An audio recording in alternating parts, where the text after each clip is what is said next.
remarks, and any comments on Dave here as well. Well, I didn't expect to lose by 45 seconds. Wow, that's an incredible ride by Dave. I didn't have time splits while I was riding, but I just figured it would be close. So I was riding as if it was going to come down to 2 or 3 seconds, you know, like it did last year. So, wow, to see those time gaps. I should have sat up. I had a whole minute to spare before And then, Dave, for you, simple question is it ever get old down in the Stars and Stripes? No, I don't think so. I really enjoy wearing this jersey over in Europe, and it's something I take a lot of pride in, so it doesn't get old for me. Questions? You must like Greenville. What is it about Greenville?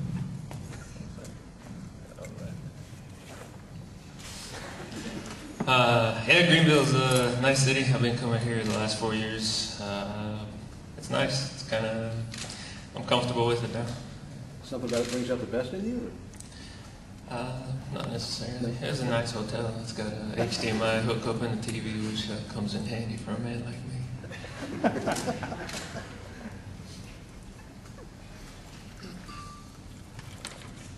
David, you mentioned that you were coming off of injury last year when you came here and raced. And how is the comparison this year to how you were feeling fitness-wise and overall readiness versus last year? Yeah, this year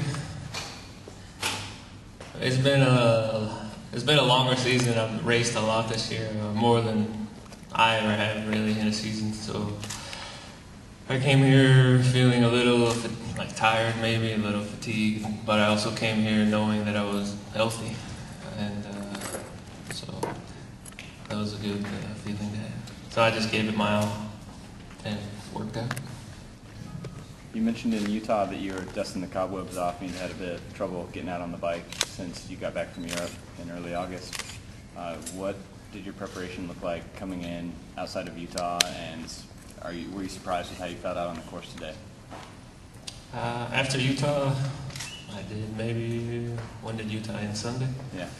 Monday, Tuesday, like 2-hour easy rides. Wednesday, I think I mountain biked. Thursday, travel, nothing. Friday, warmed up with Mike Friedman, and after Mike Friedman, he was going really well yesterday in the warm-ups, and I was hoping he would have I think he had a good run.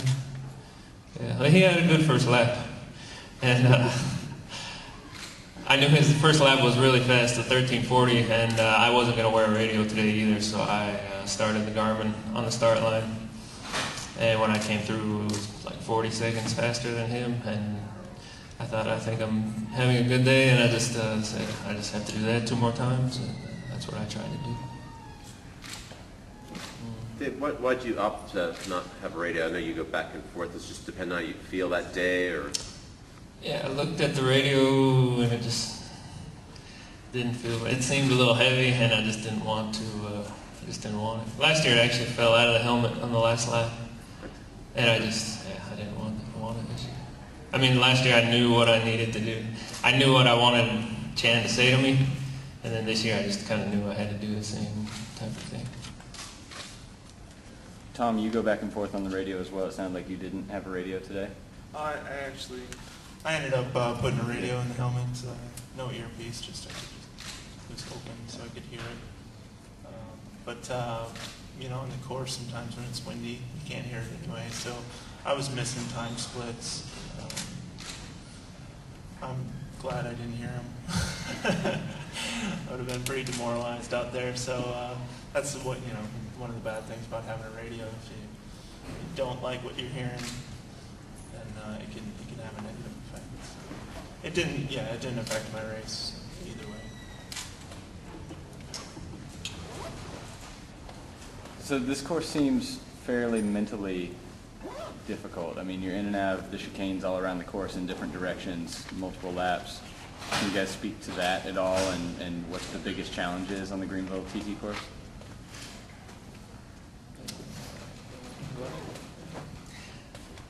Yeah, it's kind of nice because you do it 3 times, so you get the repetitiveness of it. And so by the last lap, you really know what line and corner you can take. The first lap, I did take one corner a little too fast in the air wars.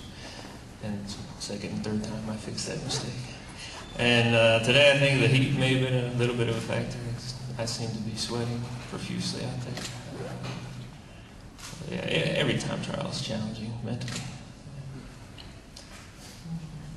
Did the car on the course in the last lap and the turnaround affect you at all? I don't know if you saw that, but it looked as though there was a civilian car just after the turnaround. Did not see it. Okay. Yeah, it wasn't an issue. It was pulled over. I think I know the one you're referring to. They had a marshal out there that put it to the side. So.